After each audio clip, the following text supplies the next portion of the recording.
आप यहाँ पे अगर थोड़ा सा इसके फॉर्मेशन को थोड़ा समझ लेंगे फिर 13 को समझना और आसान हो जाएगा। Fundamental rights protects the right and liberties of the people against arbitrary power. मौलिक अधिकार मनमानी शक्ति के विरुद्ध लोगों के अधिकारों और स्वतंत्रता की रक्षा करते हैं। मनमानी अधिकार या इस तरीके का दबाव कौन ला सकता है? स्टेट। स्टेट कौन है? आर्टिकल 12 में आपने समझ लिया उसको, राइट? स्टेट समझ गए। ये अगर कोई गलती करे तो हम मनमानी शक्ति, क्योंकि शक्तिशाली जो है वही तो करेगा मनमानी। They are very essential for the growth of the individual personality and to achieve the welfare of the people. वे व्यक्तिगत व्यक्तित्व के विकास, लोगों के कल्याण के लिए बहुत आवश्यक है। किसी भी व्यक्ति के फंडामेंटल राइट्स उसको रोक दीजिए, उसका एग्जिस्टेंस खतरे में हो जाएगा। व्यक्तित्व विकास तो दूर की कौड़ी, तो छोटी चीज है, खतरा आ जाएगा जीवन पे। इसको इसलिए बेटा इसको हर सूरत में बनाए रखना जरूरी है। लेकिन बहुत सारी जो मनमानी शक्तियां वाली इकाइयां हैं, मतलब चाहे आप मनमानी शक्ति बोल दीजिए या बोल दीजिए वो पावर्ड है, जिसका आर्टिकल 12 में जिक्र है स्टेट्स। क्योंकि स्टेट जो है, स्टेट की जितने भी यूनिट्स को आपने लिखा, चाहे सेंट्रल गवर्नमेंट हो और पार्लियामेंट हो, चाहे स्टेट और उसका लेजिस्लेचर हो, चाहे लोकल बॉडीज़ हो या सेंट्रल गवर्नमेंट के अंडर में जो कंट्रोल्ड हैं या स्टेट गवर्नमेंट का और जो अदर्स हैं, ये कोई संविधान विद नहीं है। ये रूल बनाते हैं और रूल को एग्जीक्यूट करते हैं। लेकिन जो रूल और को बनाएं और रूल को इन्फोर्स करें, कानून नियम को, लॉ बाई लॉ को इन्फोर्स करें, लेकिन उससे अगर आपके फंडामेंटल राइट का उल्लंघन होता है तो चूंकि सरकारें जो है संविधान विशेषज्ञ नहीं होती हैं, सरकारें संविधान के अनुसार काम करती हैं, लेकिन संविधान का काम करते समय कोई लॉ बाई लॉ या रूल रेगुलेशन, आदेश निर्देश कब गलत हो गया कि जो फंडामेंटल राइट को ही इनक्लोज कर लिया, यह बात बताएगा जो संविधान का जानकार है, जो संविधान का सुरक्षा देता है, वो है हमारे देश का सुप्रीम कोर्ट। जब वहां पर हम चूंकि प्रभावित है तो हम जाएंगे तो देखेगा बात तो सही है, तो उसने कहा इसको अबॉर्ट करो, और वो लेता है फिर आर्टिकल 13 में जुडिशियल रिव्यू, जिसको अब हम बताने जा रहे हैं। समझ गए बात को? आगे कह रहा है they give self confidence to people by providing equal opportunities and protection of the law. वे लोगों के समान अवसर और कानून की सुरक्षा प्रदान करके आत्मविश्वास प्रदान करता है ना? अगर सताए जाएंगे तो कॉन्फिडेंस गिरेगा, सताए जाएंगे तो कमजोर हो जाएंगे व्यक्तित्व से, जीने का मन कम करेगा, और आपको सुविधा दी जाएगी, यानी आपके फंडामेंटल राइट को कायम रखा जाएगा, तो व्यक्तित्व विकास होगा, नैसर्गिक विकास होगा, जीने की तमन्ना होगी, ग्रोथ होगा, व्यक्तित्व होगा। एक प्रकार से कहा जाए तो इस सब कुछ अच्छा लगेगा। तो इसलिए जो स्टेट्स हैं उनको ये सोचना पड़ता है, सोचना चाहिए भी कि फंडामेंटल राइट के साथ छेड़छाड़ ना करें। 1973 केशवानंद भारती केस में सुप्रीम कोर्ट ने मूल अधिकार जैसी चीजें, जब मूल ढांचा जैसी चीज लाया, और मूल अधिकार मूल ढांचा है, यानी कि संसद का जो अधिकार है अनलिमिटेड नहीं है, आप मूल ढांचे के साथ छेड़छाड़ नहीं कर सकते, नहीं तो सरकारों का इरादा पता नहीं क्या बदल जाए, पार्लियामेंट में बैठ करके पता नहीं क्या हुक्म जारी कर दें, यहां लोग त्राहिमाम हो जाएं। तो इसलिए एक बात मैं हमेशा बोलता हूं, क्योंकि मैं लॉ पढ़ा भी, लॉ में पीएचडी भी किया, तो मुझे थोड़ा लगाव ही हो गया है इस सब्जेक्ट से, थोड़ा प्यार, जैसे कहते हैं ना कि तुलनात्मक ज़्यादा ही है। तो सुप्रीम कोर्ट, हाई कोर्ट हो तो मुझे ज़्यादा निष्ठा और ज़्यादा समर्पण और ज़्यादा सम्मान उनके प्रति हो जाता है, क्योंकि मेरा विषय ही ऐसा है। हमेशा मैं कहता हूं कि इस देश की सरकार, इस देश की संसद यही चीज स्टेट और विधानमंडल के लिए कह रहा हूं। आप छोड़ो इनको, अगर इस देश की न्यायपालिका स्वस्थ, सुंदर, टिकाऊ और स्पष्ट है ना, जैसे कहते हैं कि जस्ट है, फेयर है, तो कोई माई गलाल आपका बाल बांका नहीं कर सकता। बस थोड़ी अगर दिक्कत है तो 4 करोड़ से ज्यादा मुकदमे पेंडिंग में हैं, थोड़े न्याय मिलने में देरी हो जाती है, थोड़ी क्या कुछ ज्यादा ही हो जाती है। बस यही व्यवस्था सुधार लिया जाए तो सरकारें आपके साथ क्या अन्याय करेंगी। सरकारें तो खुद आपकी मोहताज होती हैं, हर 5 साल में वोट के लिए आपके यहाँ हाथ जोड़ के घूमती रहती हैं। न्यायपालिका अगर चुस्त दुरुस्त मजबूत और अपने वसूलों पर टिकी रहती ही है तो ये सरकारें जनता का कुछ नहीं कर सकती। इनका काम है विकास दो, बस। आपने नहीं देखा है कि ऑक्सीजन नहीं दे रह पा रहे तो तब भी सरकारों को डांट पड़ रहा है। क्या बोला नैनीताल हाई कोर्ट ने? एज ए फादर, अगर बच्चों का फीस, खाना, सुविधा हम लोग ना कर पाए और इस बात को कहें कि साहब हम तो बेरोजगार हैं, हम तो ये नहीं करते, तो कोई बख्श देगा आपको? नहीं। You are a guardian, that is your duty. कह के काम नहीं चलेगा, मजबूरी गिनाने से कुछ नहीं होगा। सरकारें मजबूरी गिना सकती है ना कि साहब ये है, वो है, अस्पताल की दिक्कत है, तो नहीं। बड़ी सरकार हो, बड़े माई बाप हो, सबकी रक्षा करो, तुम्हारी ड्यूटी है। कहीं से लाओ, चाहे जैसलमेर से लाओ, चाहे जमशेदपुर से लाओ, सिलेंडर लाओ ऑक्सीजन का। क्या समझे? हमको लगता है गुड गवर्नेंस होगा तो बहुत बदलाव आएगा। नहीं, गुड लाइफ होगा तो बहुत बदलाव आएगा। हमें लगता है मैं बहुत अच्छा पढ़ाऊंगा तो बच्चों का सिलेक्शन हो जाएगा। नहीं, बच्चे अच्छा पढ़ेंगे तो सिलेक्शन हो जाएगा। तो मेरी गुड टीचिंग से काम नहीं चलेगा, आपके गुड स्टडी और गुड राइटिंग से काम चलेगा। ऐसे ही सरकार के गुड गवर्नेंस से काम नहीं चलेगा। पब्लिक को गुड लाइफ मिले, इससे काम चलेगा। अब गुड लाइफ छुपी किसमें है? जैसे राइटिंग अच्छी छुपी किसमें है? नॉलेज में है, कोर्स में है, कंटेंट में है, कंसेप्ट में है, इंपैक्ट में है, वर्ड में है, सेंटेंस में है, इन सब में, और प्रेजेंटेशन में है। वैसे ही गवर्नमेंट की कहां पे स्थिति छुपी हुई है? गुड लाइफ वाली। कम महंगाई, सिलेंडर सस्ता करो, पेट्रोल सस्ता करो, लोगों को सुविधा बेहतर दो, हर जगह जहां जो जरूरी है मिले, नेसेसिटीज को समझो, प्रायोरिटीज को समझो, पर्सन को हैंडल करने का तरीका बदलो, बिहेवियर में चेंज लाओ, ह्यूमन रिलेशन थ्योरी में चेंज लाओ, एडमिनिस्ट्रेटिव थिंकिंग में चेंज लाओ। ये माइन्यूट लेवल पे जो चेंजेस अगर नहीं लाएंगे तो गुड लाइफ नहीं आएगा। चलो इसको छोड़ दो, इसको बता दिया, मैं थोड़ा आगे लिखा देता हूं।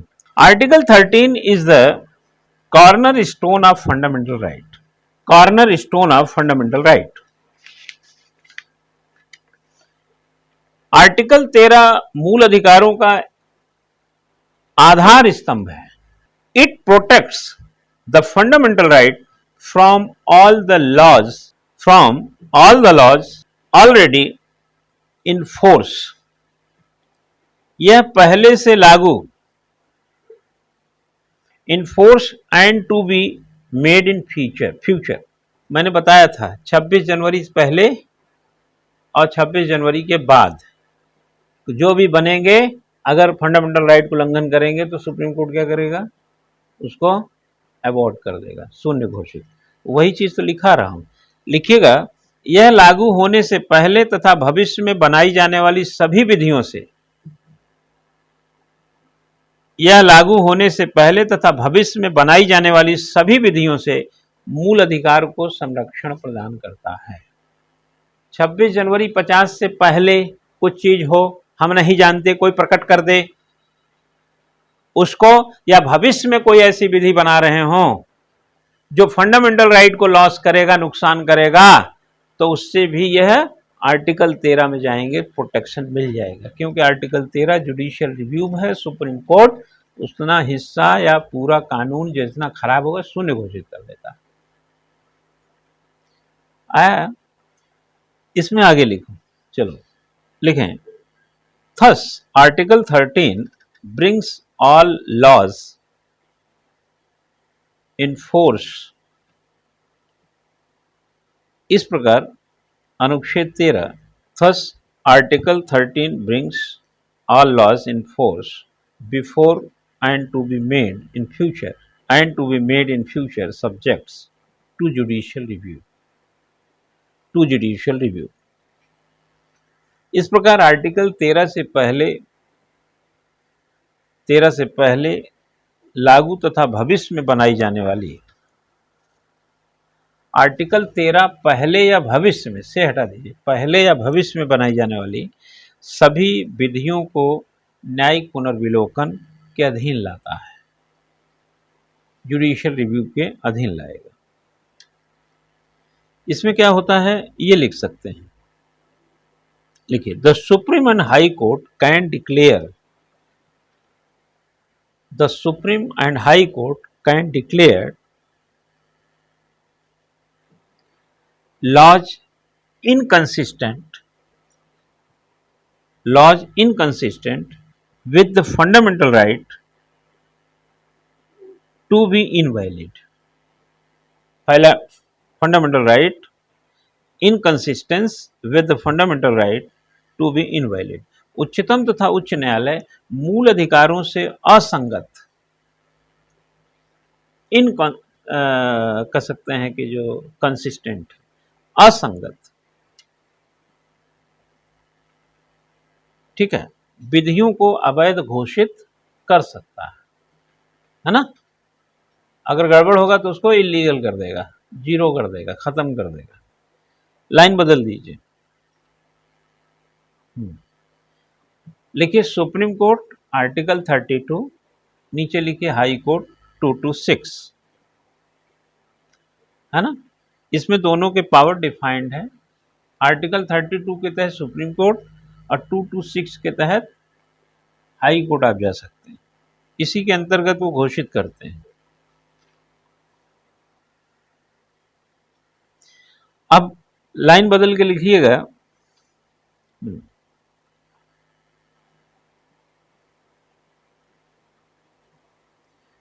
लिखिए article 13, article 32 and article 226,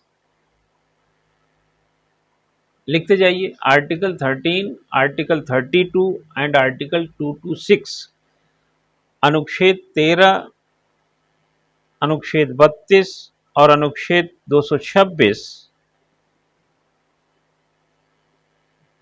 of the constitution of India give effect to the principle of judicial review, principle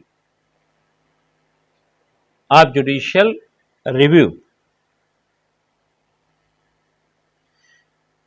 लिखें, अनुच्छेद 13, 32 तथा 226 न्यायिक पुनर्विलोकन के सिद्धांत को प्रभावी बनाता है।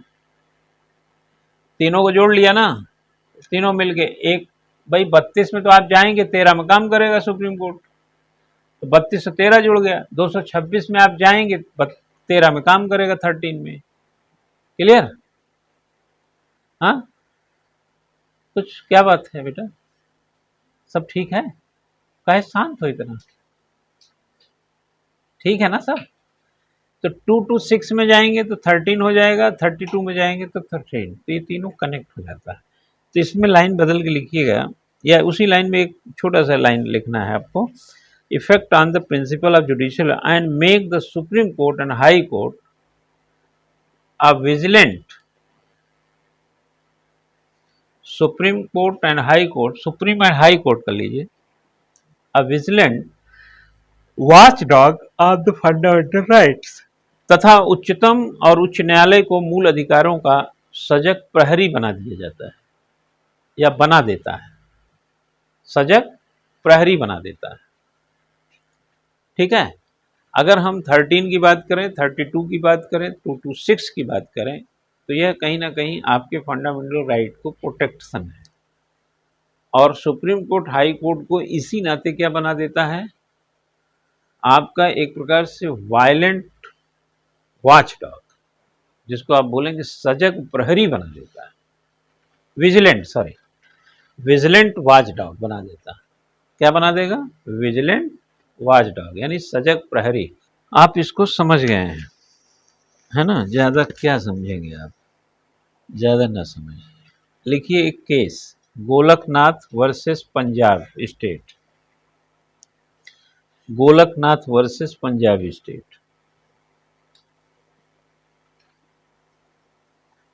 The Supreme Court held that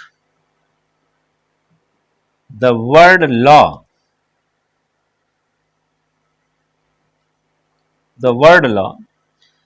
Golaknath बनाम पंजाब राज्य के वाद में उच्चतम न्यायालय ने निर्णय दिया, वर्ड लॉ अंडर आर्टिकल 13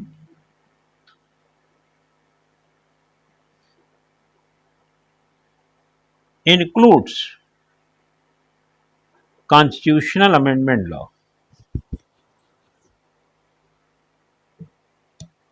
उच्चतम न्यायालय ने निर्णय दिया कि अनुच्छेद 13 के अंतर्गत विधि शब्द में, लॉ शब्द में संविधान संशोधन विधि भी शामिल है। ठीक है। अब अगर आर्टिकल 13 के थोड़े उस स्वरूप पे समझें तो गोलकनाथ बनाम पंजाब स्टेट के मामले में सुप्रीम कोर्ट ने बताया कि जो विधि शब्द है, लॉ जो शब्द है, वह संविधान संशोधन विधि में भी इंक्लूड है, वो विधि उसको भी कंसीडर करती है। संविधान संशोधन विधि भी शामिल है विधि शब्द में, तो विधि शब्द को अलग और संविधान संशोधन को अलग मत समझो, विधि शब्द में संविधान संशोधन भी शामिल है। ये गोलकनाथ बनाम पंजाब स्टेट। अब क्वेश्चन ऐसे बन जाता है कि विधि शब्द में संविधान संशोधन भी शामिल है, उक्त का संदर्भ किससे है। अब पंजाब, गोलकनाथ बनाम पंजाब लिख दिया, केशवानंद भारती बनाम केरल राज्य, ऐसे बना देता है, फिर आप वहां अटक जाते हैं। आया समझ में? ठीक है। अब इसको थोड़ा एलोबरेट कर देते हैं, नहीं यहीं तक नहीं रह जाएगा, आगे लिखिएगा। It is a nature, sorry, इसको आगे लिखिए। दिस मीन्स, तात्पर्य यह कि this means that the parliament can not make any law. तात्पर्य यह कि संसद संविधान संशोधन द्वारा, पूरा लिखवा देते हैं पहले, this means that the parliament can not make any law that takes away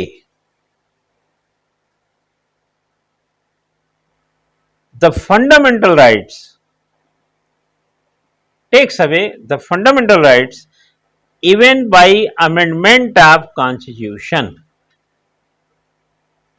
even by amendment of the constitution।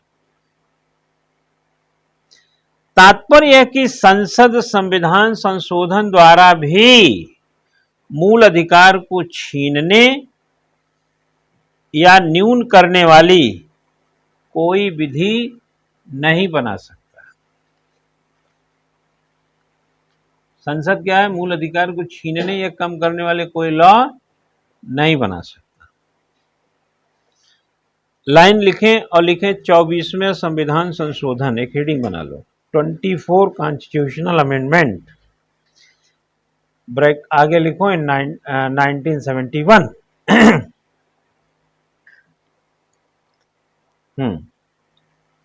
इसमें लिखना बच्चा, article 13(4) was added by this amendment. ठीक है। आर्टिकल 13(4) कैसे लिखोगे? हाँ प्रभु, 13(4) कैसे लिखेंगे?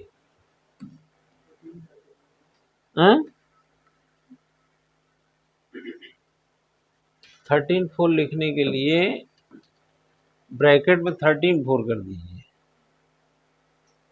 ये कब अमेंड कब लाया गया? 71 में 24वें संविधान संशोधन में। यही सब तो पूछता है, आप लोग बस कंक्रीट इसी पर रहो। 24 कॉन्स्टिट्यूशनल अमेंडमेंट 1971 इंक्लूड कंक्लूड क्या किया गया? 13(4) को। तो इसमें जरा लिखिएगा क्या लिखा? अमेंडमेंट। ठीक,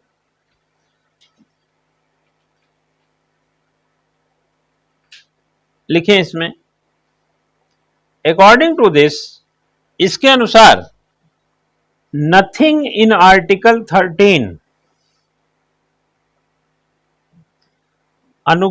लिखें nothing in article 13 shall apply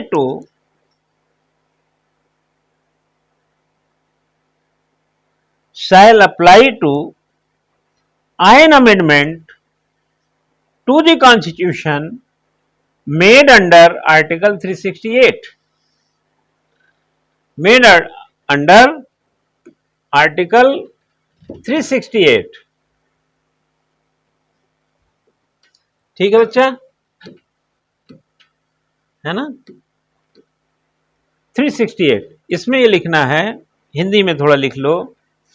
इसके अनुसार अनुच्छेद 13 की कोई बात अनुच्छेद 368 के अधीन यानी 368 के अधीन किए गए संशोधन पर लागू नहीं होगी। आया समझ में बात? क्या है आर्टिकल 13?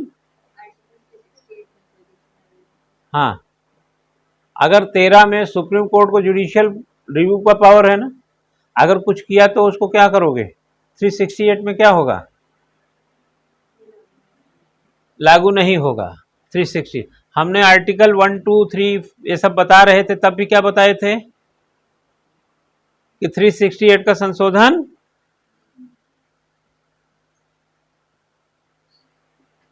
नहीं याद है?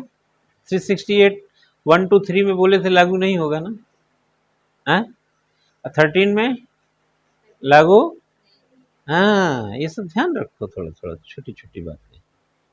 इसमें कह रहा है कि इसके अनुसार अनुच्छेद 13 की कोई बात अनुच्छेद 368 के अधीन संविधान संशोधन पर लागू नहीं होगी। ठीक है, अब आगे लिख लो। It means the any law made by constitutional amendment, इसका तात्पर्य कोई विधि अनुच्छेद 13 के अंतर्गत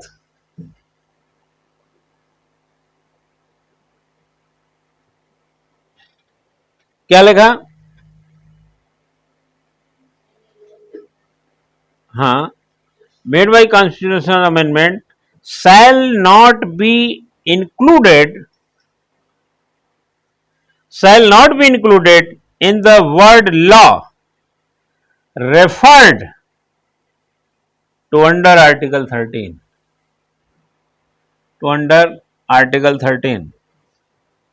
इसका मतलब यही है कि क्या लिखा? इसका मतलब यह हुआ कि संविधान संशोधन द्वारा बनाई गई कोई विधि, इसको उलट भी तो बताएंगे ना, संविधान संशोधन द्वारा बनाई कोई विधि अनुच्छेद 3 के अंतर्गत उल्लिखित विधि शब्द में शामिल नहीं होगी। उल्लिखित विधि शब्द में शामिल नहीं होगी। अरे समझ नहीं पाएगा बेटा? चला, समझे हो? समझे? देखो, आर्टिकल 13 और आर्टिकल 368, पहले आपने क्या जाना कि आर्टिकल 13 में जो विधि शब्द है, जो शब्द का लॉ वर्ड का जो इस्तेमाल है, वह आपने देखा होगा कि संविधान संशोधन विधि, पहला लाइन पढ़िए क्या लिखा है? संविधान संशोधन विधि,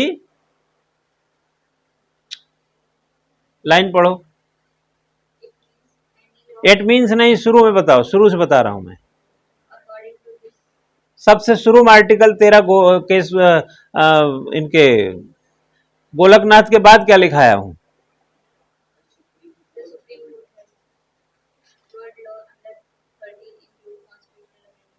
हाँ, अरे रुक जाओ, तो समझाने के लिए हम पूछ रहे हैं, वो तो हमको पता ही है। आर्टिकल 13 को हमने क्या लिखा है चेला? तुम समझाओ मुझे, क्या समझे तुम? शुरू में गोलकनाथ के बाद हमने जो केस लिखा है, वो जो 2 लाइन लिखा है वो मुझे बताओ। जो कॉन्स्टिट्यूशनल अमेंडमेंट और आर्टिकल 13 का लॉ वर्ड है, उसको कॉम्बिनेशन बताओ मुझे।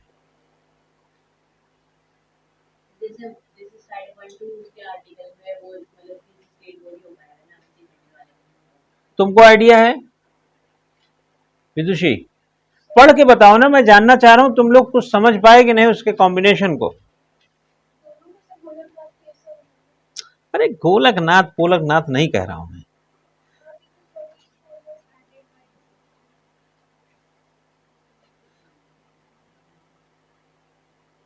अगर विधि शब्द का मतलब संविधान संशोधन विधि भी शामिल है, यह गोलकनाथ के केस में दिखा?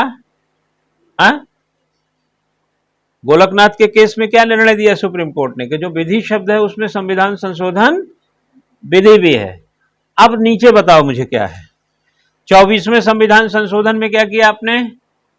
1971 में आर्टिकल 13 में क्लॉज 4 जोड़ा, और 13 के अंतर्गत क्या बात कहा गया कि 13 की कोई बात अनुच्छेद 368 के अधीन किए गए संशोधन पर लागू नहीं होगा। यानी कि 13 की कोई भी बात, आर्टिकल 13 की कोई भी बात 368 में किए गए संशोधन पे लागू नहीं होगा।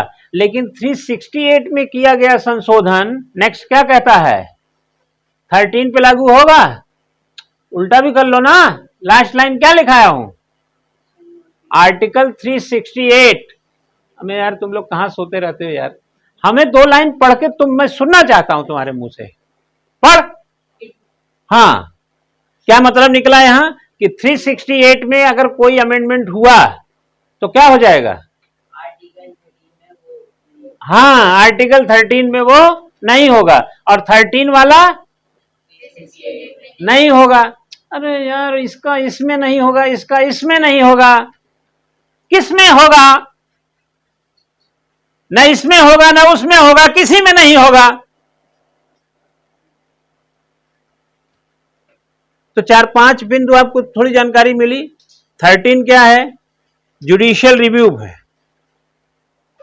24वां संविधान संशोधन 1971 आप जान गए कि जो विधि शब्द है उसमें संविधान संशोधन विधि भी शामिल है। ठीक है। और 13 की कोई विधि संविधान संशोधन से वास्ता नहीं रखती है, यानी कि उसमें शामिल, और इसका अगर कुछ हुआ तो इसमें आर्टिकल 1, 2, 3 ये सब भी संविधान संशोधन के बगैर हो जाते हैं। इसका भी संविधान संशोधन से लेना देना नहीं है। इस जैसे उत्तराखंड का नाम, उत्तरांचल का नाम उत्तराखंड आपने किया तो कोई संविधान संशोधन नहीं किया आपने। नहीं, आप कोई नंबर बताइए उसका, ये वाला संविधान संशोधन किया आपने। ठीक है, आया समझ में? कुछ तो आ ही गया होगा यार, कुछ तो आया है ना बेटा। कौन माई का लाल है कि तेरी ऐसी की तैसी, आप कुछ भी कर लो, हमको समझ में नहीं आया है कोई? अगर ऐसा कोई हो तो आज आधा लीटर दूध पीना। हाँ, आज अपने पिताजी के लिए चाय का भी दूध बचने मत देना। कह देना आज मुझे आर्टिकल 13, 32, 26, 24वां क्या क्या संशोधन, गोलकनाथ केस क्या क्या बताए, दिमाग खराब, में दूध पी गई, है ना? ठीक है। अब आ जाओ केशवानंद भारती में। केशवानंद भारती के केस को 50 साल हो गए। 1973, 2023। इन्होंने क्या किया? केशवानंद भारती वर्सेस लिखो केरल स्टेट, राज्य।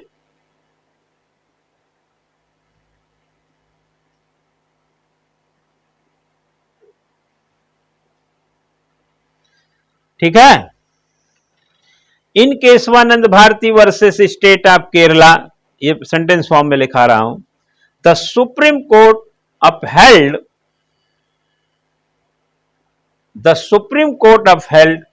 The principle of the basic structure, इसको फंडामेंटल स्ट्रक्चर लिखो।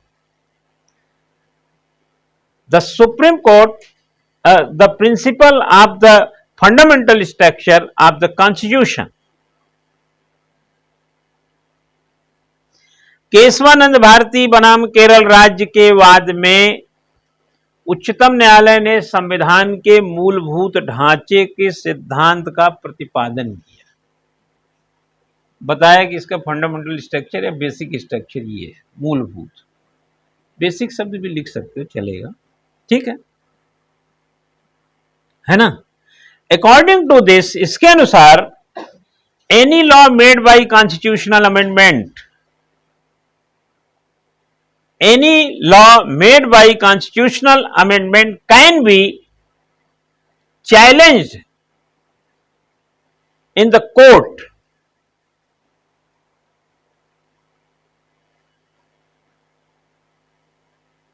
इसके अनुसार संविधान संशोधन द्वारा बनाई गई किसी विधि को न्यायालय में चुनौती दी जा सकती है, एंड इफ, और यदि that law destroys by basic structure of the constitution, destroy नुकसान करे, उसको चोट पहुंचाए, that law destroys the basic structure of the constitution, यदि वह विधि संविधान की मूलभूत ढांचे को नष्ट करती है, तो क्या करेगा supreme court? The court can declare it invalid। समझ गया ना? The court can declare it invalid, न्यायालय उसे अवैधानिक घोषित कर देगा, घोषित कर सकता है, लिखो। आया समझ में? एक प्रकार से फंडामेंटल राइट के मामले में आप इतना तो समझ गए कि पार्लियामेंट अनलिमिटेड नहीं है, उसकी पावर अनलिमिटेड नहीं है, कुछ भी मनमानी नहीं हो सकता है। और आप जानते हैं कि फंडामेंटल राइट को सरकार और संसद दोनों से सुरक्षा मिली, यानी एग्जीक्यूटिव से भी और लेजिस्लेटिव से भी। समझ में आ गया है ना? इतना समझ में आया कि नहीं? अब अगर इतना समझ में आ गया है ना, तो आप फंडामेंटल राइट के बहुत इंपॉर्टेंट चीज को जान गए, जो जनरली लोग बहुत मेहनत करके भी कंफ्यूज रहते हैं।